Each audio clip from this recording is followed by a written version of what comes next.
This is what we try to do, is like a 3-point lighting setup. Anybody that in video knows this is a classic way that you start with your key light.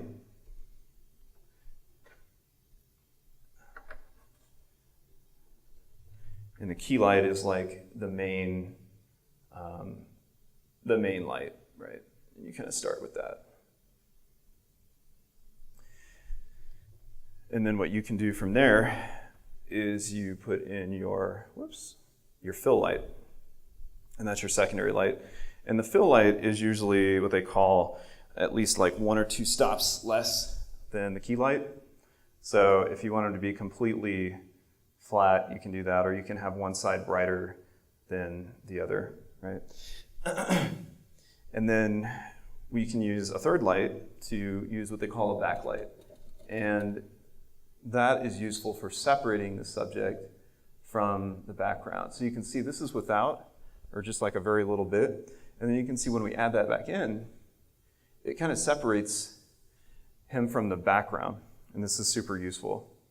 So that's considered, they sometimes call that a hair light also. That kind of goes on the top. It's usually called a backlight. And then if you have another light, you can actually light the background, and that's called a background light. But this is your basic 3-point lighting setup, like here.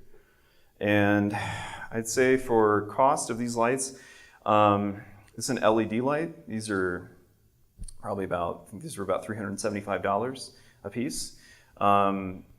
I used to use an 80-pound carrying case, hard case, with 2 1,000-watt bright hot lights and then 2 650-watt lights.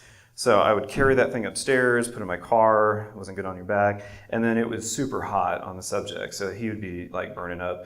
But that's what we had, and they were super powerful. And what's happened is like the lights, the technology has changed, so it's going towards LED. So they're dimmable, there's relatively no heat. These are actually flexible. You can even bend the light and put it in all kinds of places like cars and closets and things like that. And the other part is that the camera sensors have gotten more sensitive as well. So you don't actually need as much light to expose the image properly. And so it's really cut down. I'm able to fit, you can kind of see in the corner there, I have my bag. I have 3, like suitcase, a satchel bag, and a backpack. And I'm able to fit basically my entire kit, plus a tripod in that. Right? So it's really gotten lighter in the last few years.